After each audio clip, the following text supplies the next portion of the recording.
Let us duplicate the original color group and assign a new collection where all the lollipops falling to the jar will stay.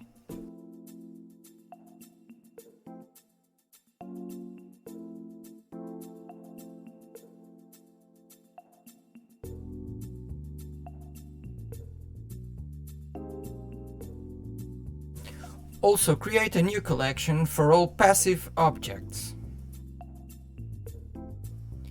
Now let's add a new cylinder which will funnel the lollipops to the jar.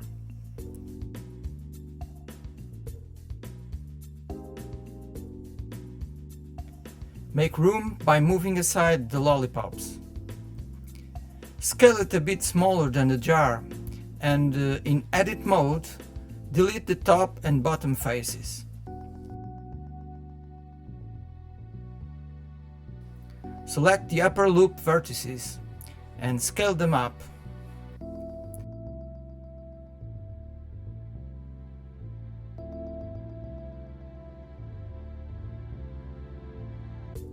Add more segments with Ctrl R.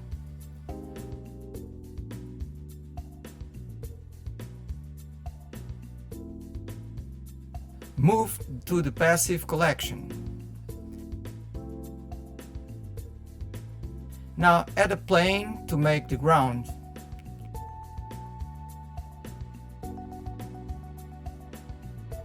Extrude one edge for the backside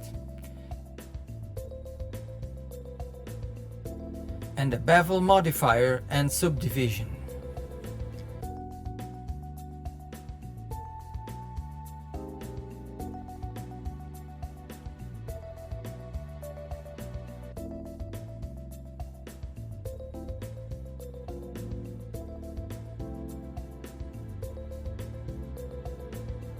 Loop cut and slide one more edge to the upper and lower borders so it doesn't get too rounded.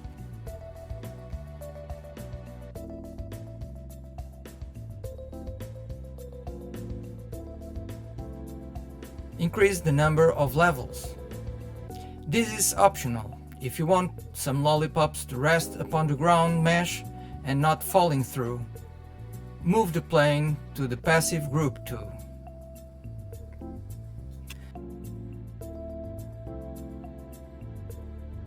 Now let us increase the number of lollipops to fall into the jar.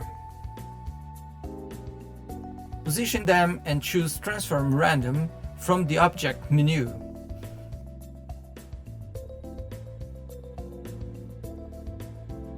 Play with the rotation values till you get things chaotic.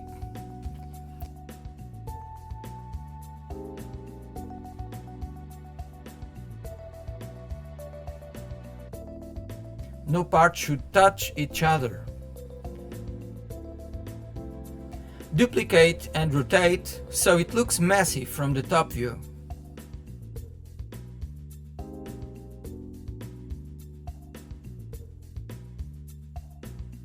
If it helps, split the main viewport vertically and choose Top View. Let us keep on duplicating till we have enough lollipops to fulfill the jar.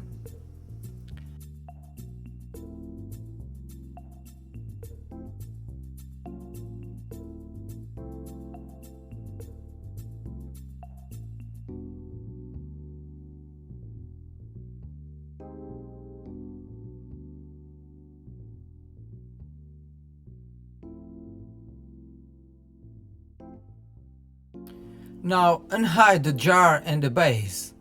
Select them, go to Physics tab and choose Rigid Body and type Passive. Set the shape to mesh, friction at maximum, then go to Object menu, Rigid Body and choose Copy from Active. And all objects will share the same properties. It is time to select all lollipops and do the same but choose type Active.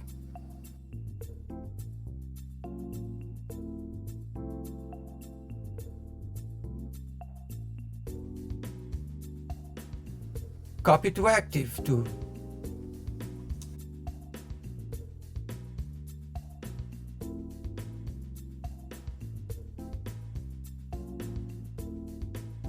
One more thing, let's check substeps per frame and solver iterations on Scene tab. This can be just 10. Let's keep these values down as much as possible to have a better performance.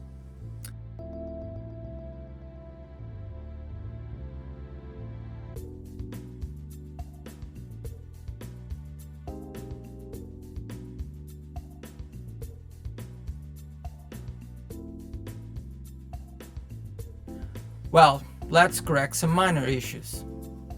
The base is intersecting the jar and we should pull it back. Also, we need to increase margin collision to the jar.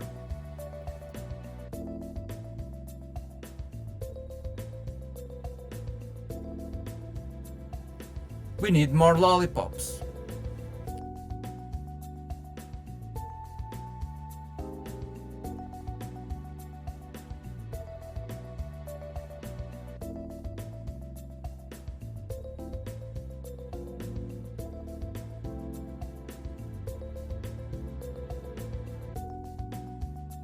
And let's have a better viewport feedback shading by toggle on the X-ray and transparency. Now hit play and wait until the jar is filled up.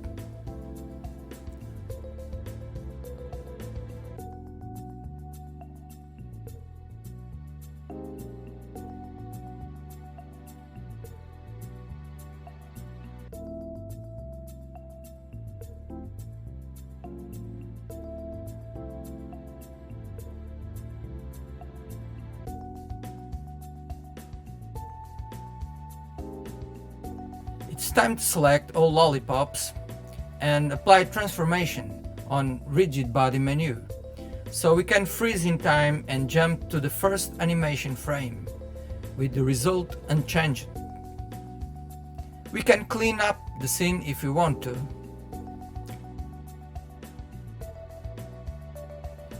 Change to cycles for a better preview.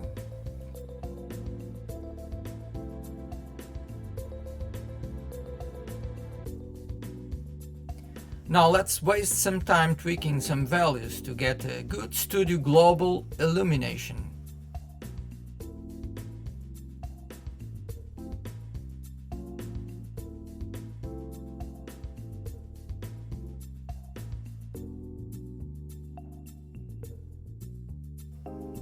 Bring back to place the lid by resetting the delta value.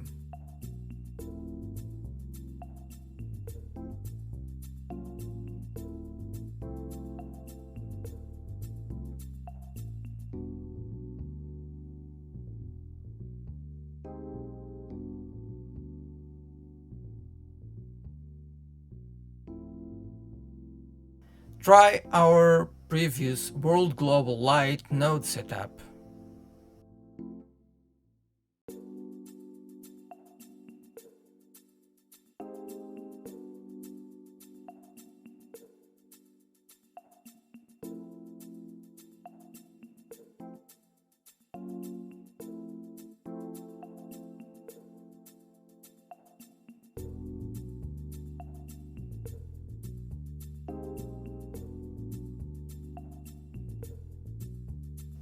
Position the camera by locking camera to view.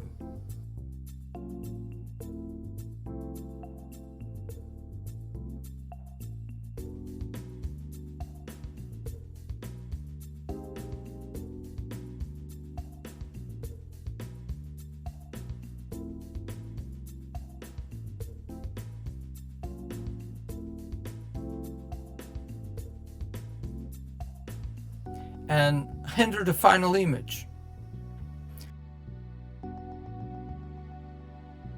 By this time now we have reached the end, and I hope you have learned something new. Thank you.